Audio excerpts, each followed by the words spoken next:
What's up, guys? So I've got a bunch of gear with me here. A bunch of gear. Big shout out again.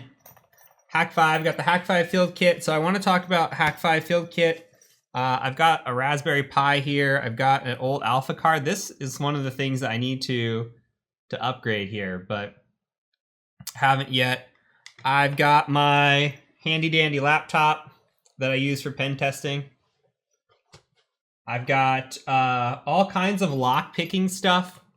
So a lot of Sparrows crap, some clear locks, some regular locks. We could talk about all this good stuff here. So I've even got crappy lock picks that I bought off Amazon that want to break every time I use them. So clear locks, aka training kits. Yes, exactly.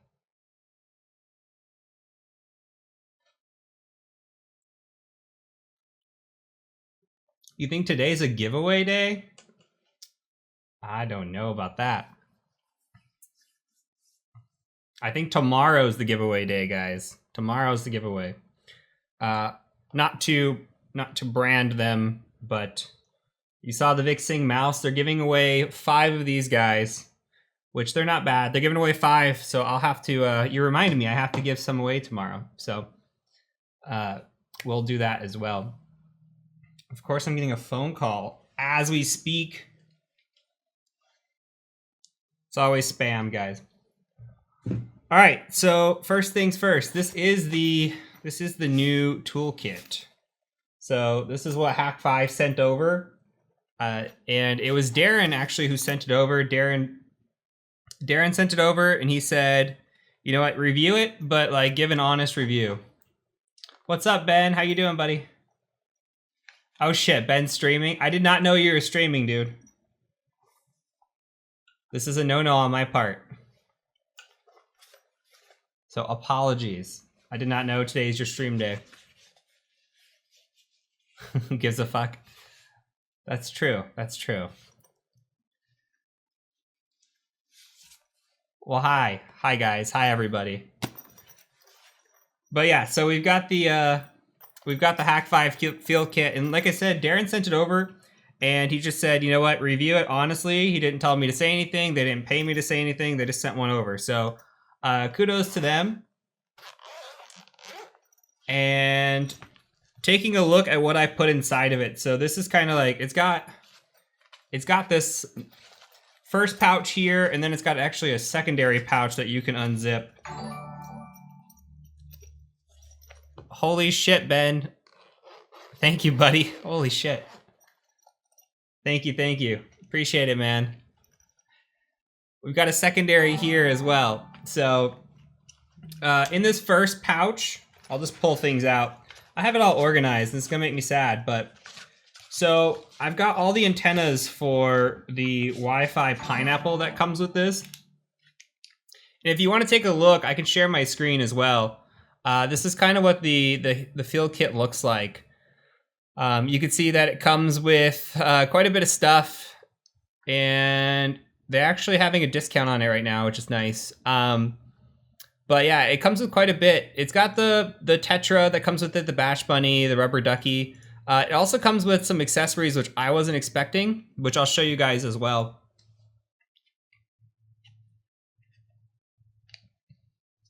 So yeah, the antennas for the Wi-Fi pineapple, and then you've got the Wi-Fi pineapple. So these are nice. I've owned pretty much everything except a land turtle before, and out of all the things that I've had from Hak5, this is the one that I've actually used the most consistently, because I think it holds the most value. You can actually do all of your web app pen testing from this. Now, the difference between this and the Nano is this actually does 5 gigahertz. I think it has a little bit more of a range or a reach as well. Let me see. We can pull up a screen on that as well. And who's begging for subs in here? Guys, I have the ban abilities. It's too easy. Boom. There you go. Anyway, so if we take a look here, you can see that there is the Nano, which is the much smaller size, and then you got this Tetra, which you kind of, I mean, it shows, right? But the thing is, like, if you are confident when you're walking around, it depends two things. Depends if one, they know you're actually pen testing with this thing, the size of this thing.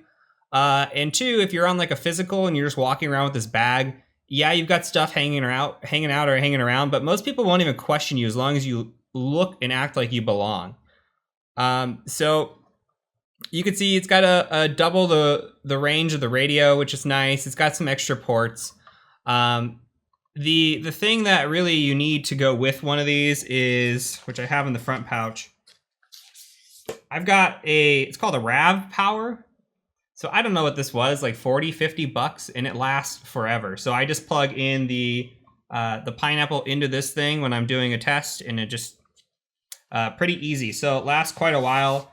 I've done war driving with this just for fun. I mean, nobody really war drives anymore, but war driving just for fun. And on assessments too, we have, which I don't have around me. I don't know where it is. I have a wireless dongle, like a GPS dongle. It's not wireless, it's a GPS dongle. And you plug that in as well, and then you run something like Kismet and collect all the GPS data around you. So it's kind of like war driving or war walking or whatever. You can also do it with your cell phone. Really doesn't matter, but basically all you're after is gathering any of the potential malicious Wi-Fis that could be around. You scope the wireless during a wireless assessment. So these are cool. They do, I mean, all kinds of crap. So, but this is the one that I've absolutely found the most useful. So on top of this, let me set this aside. We've got quite a few things here. So they sent over, this one's good too. So this is what a bash bunny looks like. And a bash bunny is, I can pull out the rubber ducky as well. Now the rubber ducky is quite a bit smaller. And actually I don't have it all put together. So this is the size of a rubber ducky. And it goes into this casing here, which I have it out of its casing right now. So basically what you do is you take this and you take the little, you can see that, there's a little micro SD card in here. You take that out, you plug it into your computer, you have the payload that you want to run. And what's nice is they sent over one of these little things, which I had a rubber ducky before, and I did not have this. This is way more convenient. The one that they had was kind of like, I don't know, a ghetto version of this. So I'm glad to see that they've actually improved what they're sending over. So yeah, it's a micro SD to USB converter is exactly what that is. So they had one before that they sent me, but it almost looked like this in a sense. So it's nice that they've improved upon it.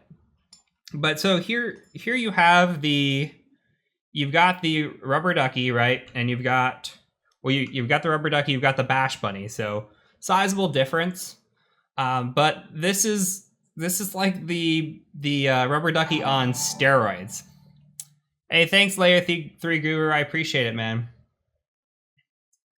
And you've got Sick in the Mind talking about how these things work as well. So thank you for the assist. But yeah, so you've got this, which is kind of like a plug and go device. And then you've got this one, which if you see on the side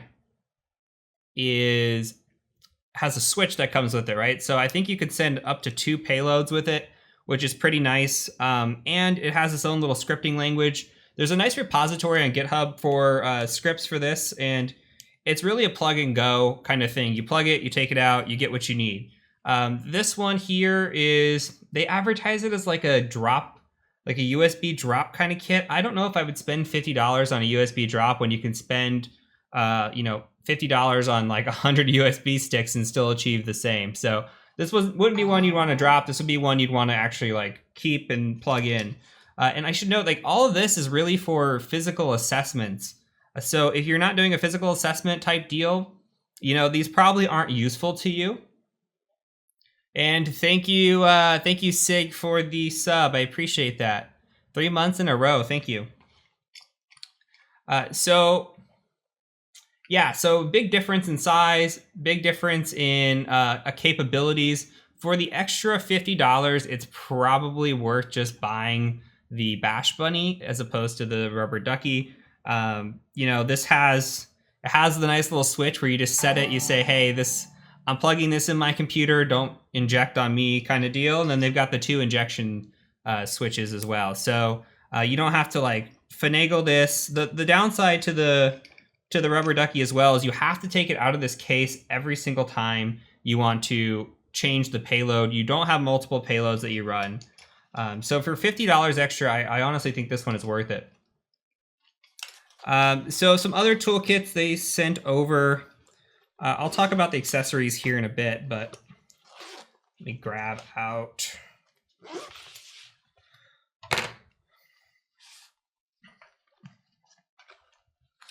There's 1 and there's 2.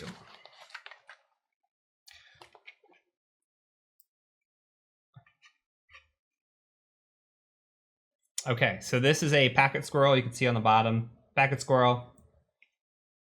1 side in, 1 side out. It's very straightforward, man in the middle. Right, you plug this in, it's very discreet. You have a very similar feature here. Man in the middle as well. Now they have, so this is a land turtle. A little less discreet, but still very small in size. The thing that's nice is that they have a 3G version of this. This is a SD version, I do believe.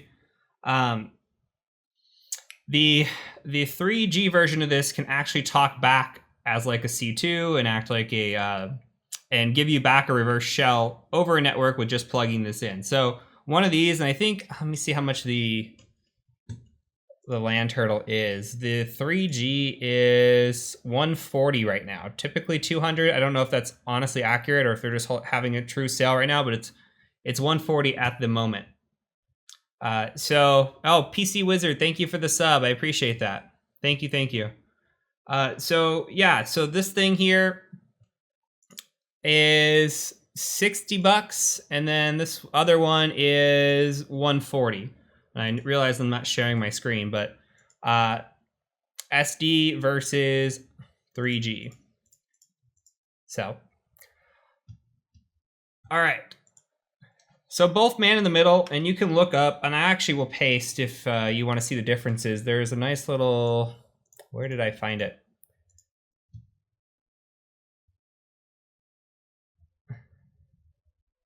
Yeah, they do have a 3G model. Have I found a way to change the fingerprint on the turtle? I have not. NAC Engage picked it up immediately and isolated. Nice. That's actually really cool. Dial-up turtle. Let me see if I have that thread available. I'll send it to you guys. So in case you're curious, since they're both man in the middle, they both have very similar qualities, except the phone home ability for the land turtle is really nice.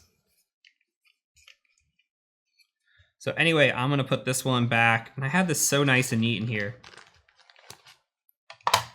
I feel like I'm not gonna get this all back the way I had it. Okay, so on top of this, they sent over some accessories. They sent, first of all, a bunch of swag stickers, which, thank you, I love swag. They also sent this little remove before flight. Trust your technolust. And the nice thing that they really sent over that I am happy about is books. They sent a bunch of books over, 1 for each. So in case you have no freaking idea what you're doing, which is me most of the time, you can look through these books and get a good idea. And I think Darren's written pretty much all this, but it gives you, how to set it up, how to use it, how to attack it. It's got some cool art in the back. So they actually gave me, for whatever reason, they gave me 2 Rubber Ducky books. So I've got 2 of those. So accessories as well. It came with this nice little 5-port switch, which is Super nice. I've always actually wanted one of these, and this is so tiny, like it fits in your hand. Let me see if I have my other... I just switched to a bigger switch over here. Who is calling me? I don't even know where that's coming from. Ah. That is Google, my friends. That's a business phone call.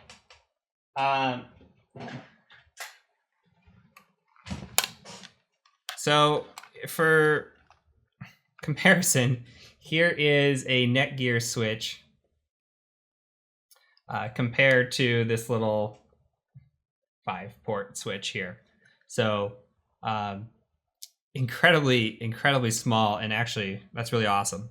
So this is useful just to have with you. I always carry a switch with me regardless. Like, ever since I worked in help desk or anything, like having a switch with you, having a cable with you, these little details that you might not be able to connect to something, you know, like having this shit's important.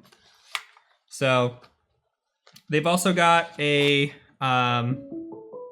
another phone call, guys. They've also got a Ethernet to USB that comes with it, which is nice. I actually already have one of these, but you never know when you might run into that situation. Darren's trying to call me. He might be. So, I mean, this is something else that I've run into, like with work computers, where they buy these stupid small computers. And I swear, I don't know if I have one around, but the ones that don't have, and I even did it to myself. Like, here's my Pentest, one of my Pentest laptops, and this doesn't come with the RJ45 plugin anymore. So to have one of these around with you, they're blowing me up off the hook, guys. Whoever it is very impatient. So on top of this, they sent over this little guy, which is nice, little extender. I will tell you where I will be using this. I will be using this in, and I won't say the brand, you probably heard me talk about it. I'll be using this at the hotel that I like to stay in. If you plug into the back of the TV, right here, you get internet. Well, if you steal the connection from the back of the TV, this is nice. So to have a nice cable like this, but you plug into the back of the TVs at the hotel rooms, you get unlimited bandwidth versus the cheap Wi-Fi they try to make you pay for. FYI, if you have a smart TV in your hotel room, look for the RJ45 plug in the back. And then they've got a little USB extender that comes with it.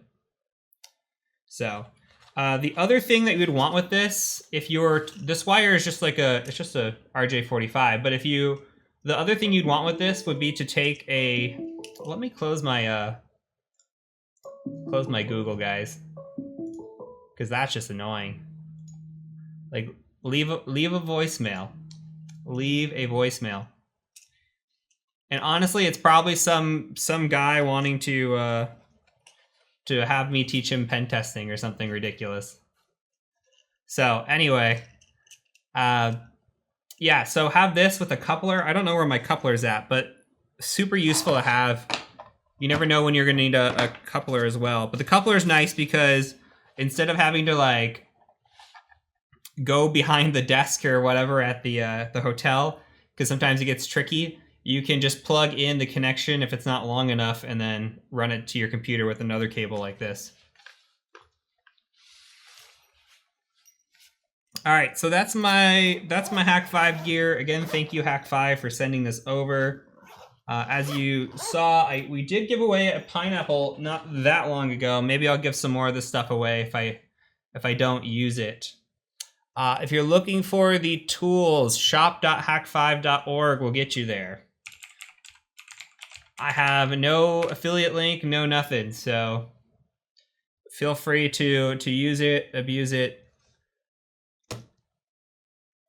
All right, so some other tools that we use. If we're let's stay on the physical side first.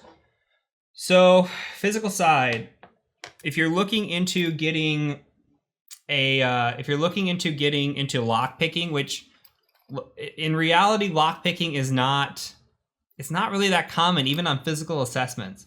But it's a nice hobby to have. Sparrows is my recommendation. They are, I believe, out of Canada, so the price that you see is actually going to be cheaper if you're US based. Also, on top of it, they do military discounts. All you got to do is email them and tell them you're military or former vet. I think maybe even first responder. So it's really useful. They give you 10% off, so it adds up. I will show you. This is a cheap Amazon kit, and I don't even know. It's like I've only used this a couple times, and it's already starting to rust or peel. Or so let me take off one of these, and you can see like that's kind of what it looks like. I don't know if this will resolve or focus. It's starting to fade or rust, and I've honestly barely used this toolkit. Where on the other hand, what a decent toolkit looks like, and this is what mine looks like. So I've got practice locks that came with this. I believe this is like $100. Practice locks that came with it. Now you see the tools here, and they're actually nice. I've got all my like turners, and then you got the different type of rakes. Like let me pull out the city rake here. So the handle on this thing, it's got like a nice grip. The metal is strong. It's not going to bend. Like the other ones are super, super bendy. Easily can break them in a lock. But this is actually like a nice sturdy material. Again, it comes with the practice locks, which are nice. And they come with different sets of difficulties.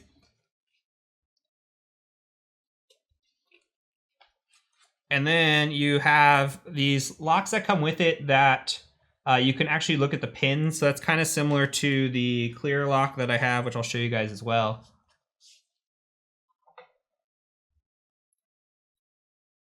So here's the clear lock where you can see all the pins in there.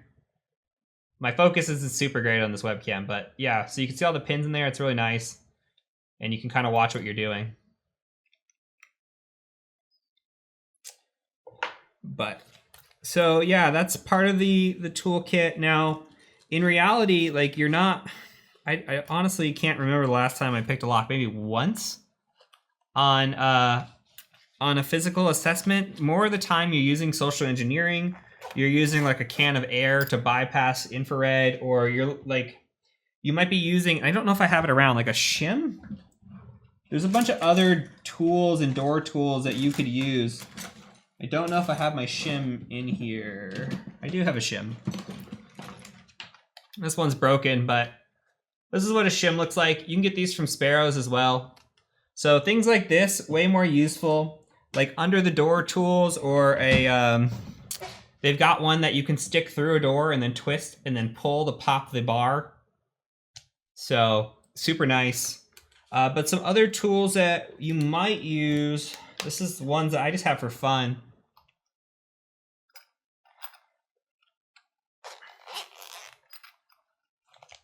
And these are bump keys. So you can see a bump key has pretty much, I don't know if that'll, so they're all the same length, right? So basically all you're trying to do is you're going to hit it with this hammer and try to bump all the pins in place and pop the lock. You can break the lock, you can break your bump key.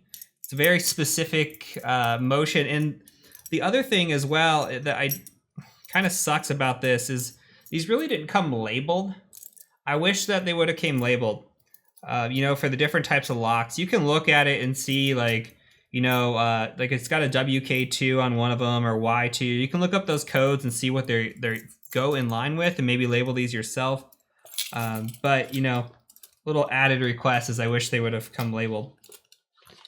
But I've never used a bump key on any sort of assessment. It's a tool that I have. I've used it on doors in my house just for fun, but. And somebody asked how common are physical assessments. I don't think they're super common, but they're still, I mean, they still exist. Some people do it annually. So it really just depends on the client and how they want to test their security.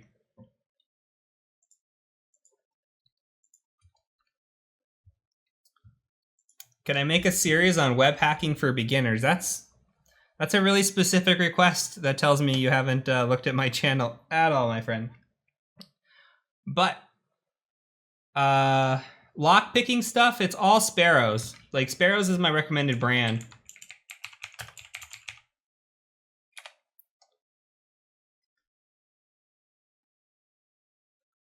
So, all right, let's move on to a couple other things, and we'll take AMA here in a minute. So we've got also this I need to upgrade.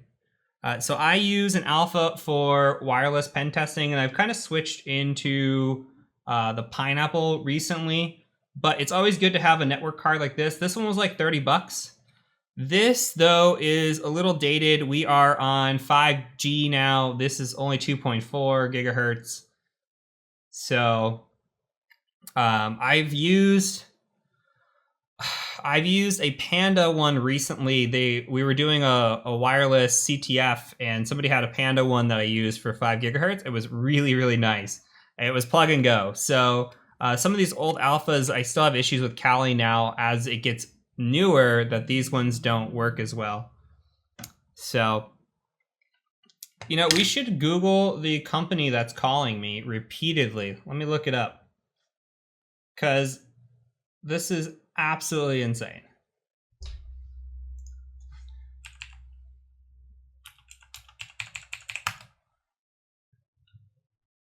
Do.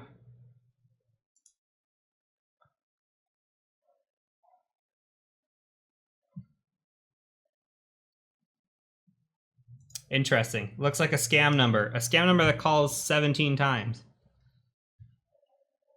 Hey, thanks, Coffee Nomad. Appreciate it. I don't know if these locks are US specific or not.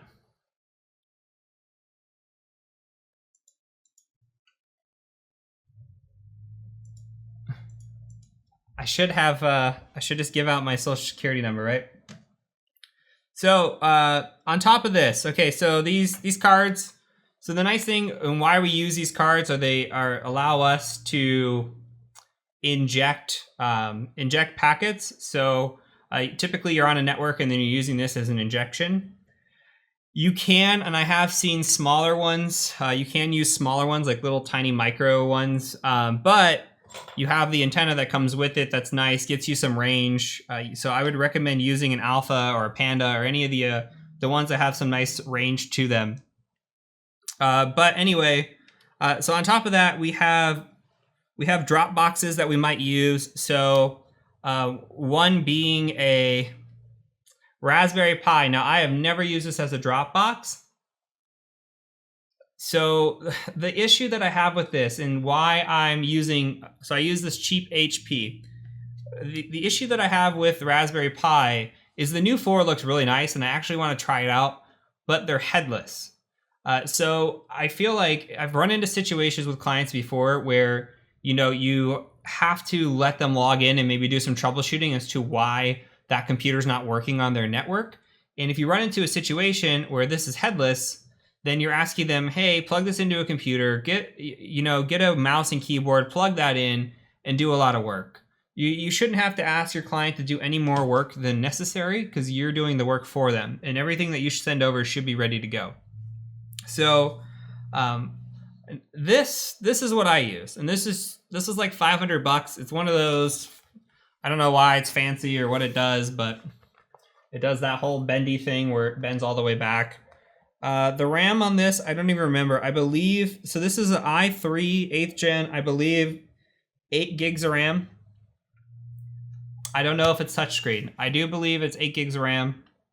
I'm sure it's touchscreen if it bends all the way around, right? It's a Pavilion of some sort. And I have put Kali Linux on Metal here. So I don't use Windows on this. So there's 2 options and 2 routes you can go.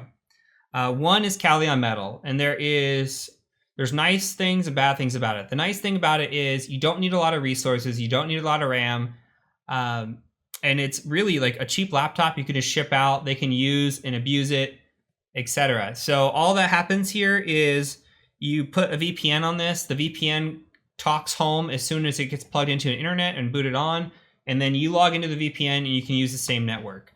The downside here is that you can't use GNOME. So GNOME doesn't work with RDP. So if you're trying to, use GNOME and you like GNOME as a desktop environment, you're SOL. You have to use LXDE, which I do not. I do not like LXDE that much, but I use it for pen testing. So this is method number 1. Method number 2 is to install Windows, have your Kali on a VM, and then use something like TeamViewer. Now, I've worked at jobs where you can use TeamViewer and they've used it successfully. The issue is you've got to have the RAM to run Windows, you've got to have the RAM to run a VM, and then on top of that, with that additional RAM there, and you have to pay for the TeamViewer license. So that seems like an expensive route when you can so you have to have an upgraded laptop and you have to have a TeamViewer license when you can just buy a $500 laptop and this will last you forever. So in my opinion, I just go the cheap laptop route and send that out to clients.